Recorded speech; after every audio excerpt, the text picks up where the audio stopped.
Hello guys, welcome to my channel. আজকে একটা নতুন রেসিপি নিয়ে তোমাদের সামনে চলে এলাম। তো রেসিপিটি হলো ফুলকপির রসা। তো দেখতেই পাচ্ছ এখানে আমি দুটো ফুলকপি নিয়ে নিয়েছি। এই ফুলকপিগুলোকে আমি ছোট ছোট করে কেটে নেব। আর সাথে কি নিয়েছি চলো তোমাদেরকে দেখাই।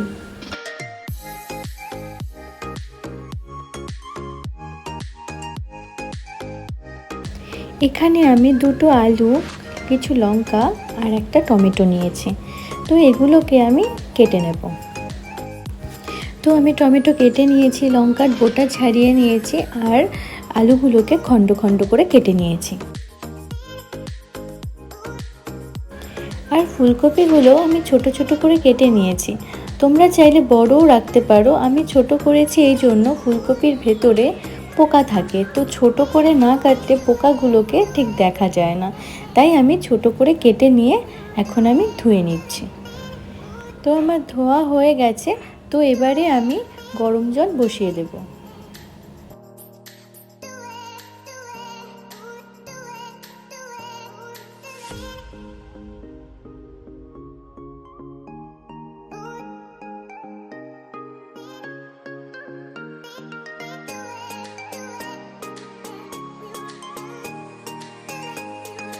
এখানে আমি গরম জল বসিয়ে দিয়েছি। গরম জলের মধ্যে সামান্য একটু নুন দিয়ে দেব। এবারে এক এক করে ফুলকপিগুলোকে দিয়ে দেব। হালকাভাবে আমি সেদ্ধটা করে নেব। যেহেতু কফিতে অনেক মেডিসিন থাকে, তো একটা গন্ধ আসে, সেই গন্ধটা যাতে চলে যায় সেই জন্য আমি একটু হালকা সেদ্ধ করে নেব।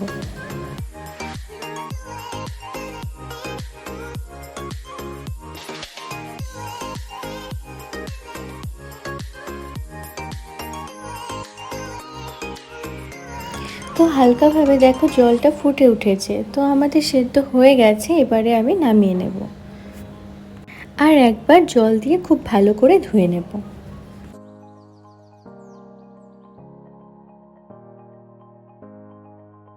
তো আমার ধোয়া হয়ে গেছে, এবার আমি তুলে নেব।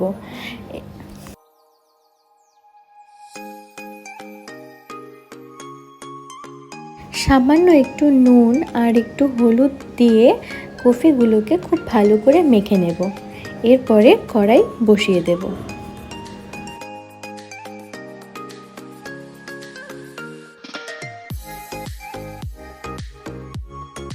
তো আমাদের কড়াই গরম হয়ে গেছে। তো এবারে সাদা তেল দিয়ে দেব। তো তেল গরম হয়ে এসেছে। তো এবারে আমি একটা একটা করে সব কফিগুলোকে দিয়ে দেব। এরপরে একটু নাড়াচাড়া করে ভালো করে ভেজে নেব।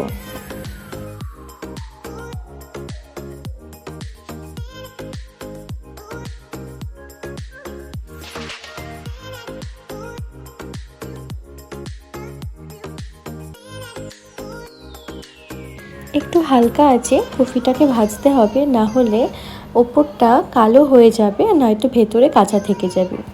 কফিটা ভাজা হতে হতে টমেটো আর লঙ্কাটা সামান্য একটু জল দিয়ে পেস্ট করে নেব। তো ফুলকপিগুলো অনেকটা ভাজা হয়ে এসেছে।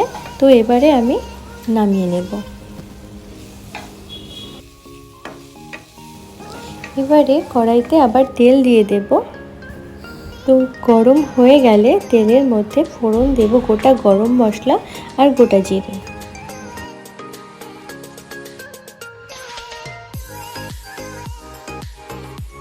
তো দিয়ে দিলাম। এবারে এক এক করে কেটে রাখা আলুগুলো সব দিয়ে দেব। আর সাথে নুন আর একটু হলুদ দিয়ে খুব ভালো করে নাড়াচাড়া করে নেব।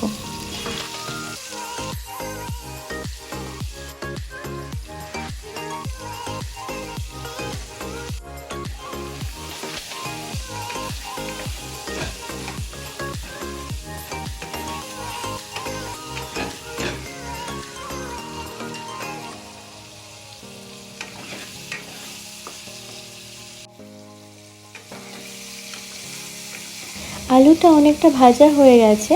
তো এবারে আমরা যে মিক্সিতে পেস্ট করেছিলাম লঙ্কা আর টমেটো, সেই পেস্টটি আমরা আলুর মধ্যে দিয়ে দেব।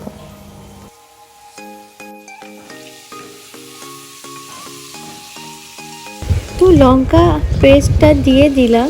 এবারে সামান্য একটু জল দিয়ে দেব। এবারে একটু নাড়াচাড়া করে ভালোভাবে মশলাটাকে কষিয়ে নেব।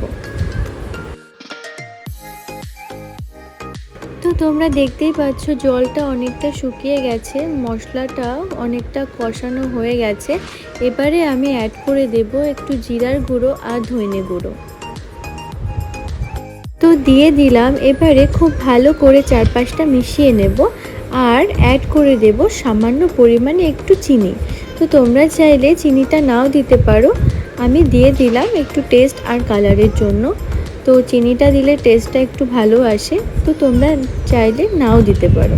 এবারে আমি ভেজে রাখা সব কফিগুলোকে দিয়ে দেব।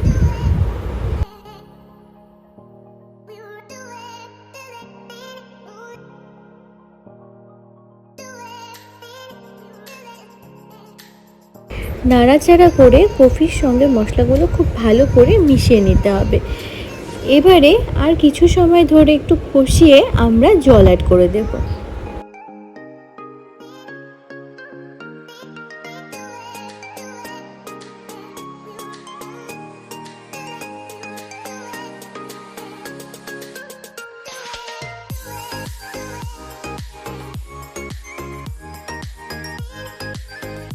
তো দেখতে পাচ্ছ কফিটা অনেকটা মজে গেছে, মশলাটাও খুব ভালো করে কষানো হয়ে গেছে। এবারে আমি পরিমাণ মতো জল অ্যাড করে দেব।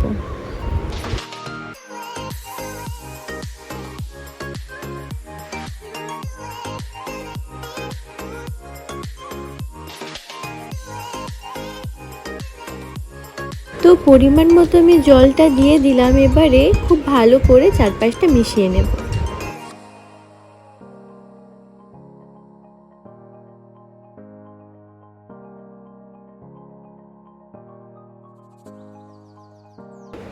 তো ঝোলটা ফুটে উঠেছে। তো আমি যে পরিমাণ জলটা দিয়েছিলাম, যাতে জলটা শুকিয়ে কফিগুলো আর আলুটা খুব ভালো করে সেদ্ধ হয়ে যায়।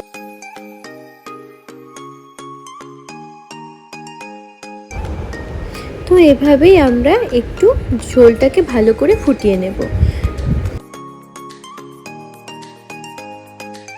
তো দেখতেই পাচ্ছ আলু আর কফি দুটোই গলে গেছে, ঝোলটাও অনেকটা কমে এসেছে। এবারে আমরা অ্যাড করে দেব একটু গরম মশলা আর সাথে দিয়ে দেব একটু সামান্য ঘি। তো ঘিটা দিলে ফ্লেভারটা একটু ভালো আসে, টেস্টটাও একটু ভালো হয়, সেই জন্য আমি দিয়ে দিলাম। এবারে নাড়াচাড়া করে আমি নামিয়ে নেব। তো তোমরা দেখে বুঝতেই পারছো যে রান্নাটা ঠিক কেমন হয়েছে। তো তোমরা বাড়িতে একদিন ট্রাই করে অবশ্যই আমাকে জানিও তোমাদের কেমন লাগলো। আজকের মতো ভিডিওটি এখানেই শেষ করছি। তোমরা ভালো থেকো, সুস্থ থেকো। আর যারা এখনও অবধি আমার চ্যানেলটিকে সাবস্ক্রাইব করোনি, আমার চ্যানেলটিকে সাবস্ক্রাইব করে দিও আর পাশে থাকা বেল আইকনটি প্রেস করে দিও, যাতে আমার নতুন নতুন ভিডিওগুলো খুব তাড়াতাড়ি তোমাদের কাছে পৌঁছে যায়। আর যারা আমার ভিডিও দেখো তারা ভিডিওটিকে একটা লাইক, কমেন্ট, শেয়ার করে দিও। আজকের মতো টাটা।